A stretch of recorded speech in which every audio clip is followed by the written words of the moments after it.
about here? You need look no farther, officer. There be the man you're looking for. Oh, yes, it's you. No, it's all a mistake. I tell you. I saw him sneak in here 10 minutes ago. And if you want proof, his prison clothes are in that next room. I was going to fetch my uncle, the constable of the village, and these boys were trying to stop me. That's why we were fighting when you came in.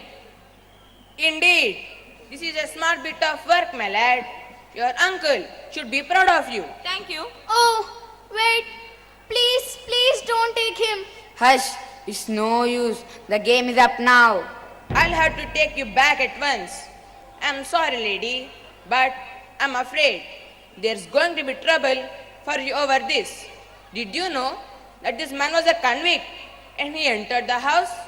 Of course she did. She had a sports car hidden for him. And what's more, she had those clothes waiting for him.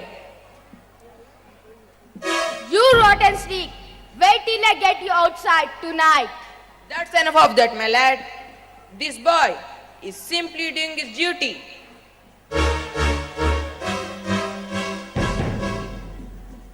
Just keep an eye on this fellow for a moment. I'm going to have a look for those peasant clothes. But please, won't you just let me explain? You see, I'm going to hit you so hard that you won't know what happened until you wake up in the hospital next week. Stop that! You daren't touch me. I'm doing my duty. And if you're not careful, you'll be getting locked up for this. Listen, you rotter. You are not doing your duty. You are sending an innocent man back to prison. That's what you are doing. You were quite right, my lad. Here are the prison clothes. I'm sorry, lady. This is going to be very serious for you because you are obviously helping this man escape. And it's my duty to report the matter. Oh, I say, officer, must you do that? I'm sorry, but duty is duty, you know. Oh, it doesn't matter. If my boy goes back to prison, they can do as they like with me. Come along, my man. We'll be getting back. And I may as well. Take these clothes with us. Oh, and by the way, I don't think it would be a bad idea if I took you back in that sports car which is outside. That car's an important piece of evidence. And I don't want anyone to tamper with it. I have my bike outside, so I think I could ride up to the prison after you. Maybe I could see the governor and tell him what happened this evening. As I want to get into the police, well, what I mean is, it might help. It's a good idea. But I don't think you'd better ride tonight. All the roads are guarded and you might have trouble to pass. Of course, I could give you the password, but that's against the regulations. I already know the password, officer. Regent is the word I believe, isn't it? Yes, that's right. But how did you know? Ha! You forgot that my uncle, the constable of the village, he told me the password. He know it's safe with me, and I'm not the one to blab secrets about. No, my lad, I'm sure of that.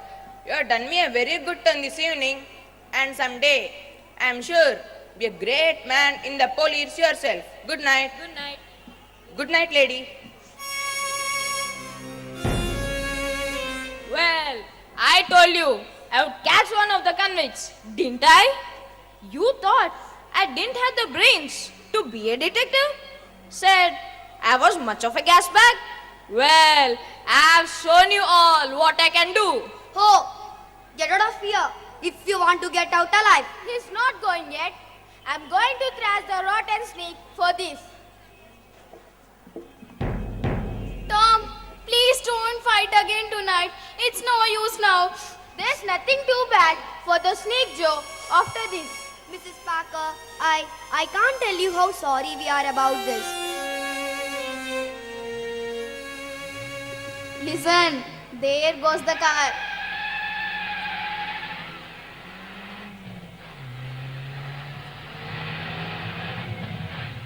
I could have howled like a kid when they took your boy away. Listen, boys, I have something to tell you.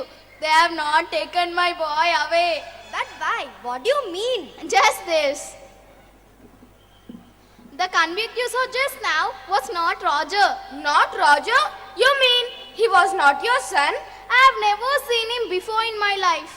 But he called you mother. I know.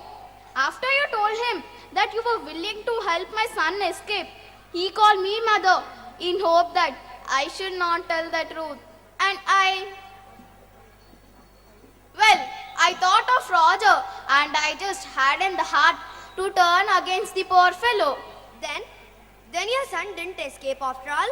Yes, boys, Roger did escape. That's just what's making me so marvelously happy.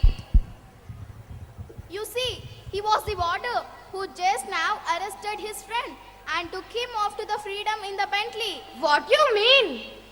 Shh, not so loudly. Yes, Roger explained everything to me while we had that minute together in the next room. Roger managed to overcome the warder and then he effected a change of clothes. It was a splendid idea of Roger's to commander the sports car as evidence. Then by this time, they're well on the way to freedom. But won't it be awkward if they are stopped on the road? Why? That's just the cream of the joke. Joe never blabs any of his uncle's secrets, but he told Roger the one thing he needed to know. He told him the password that will get him safely to freedom. Now, all I have to do is join him and we are going to Australia to start all over again. Mrs. Parker, you are so clever.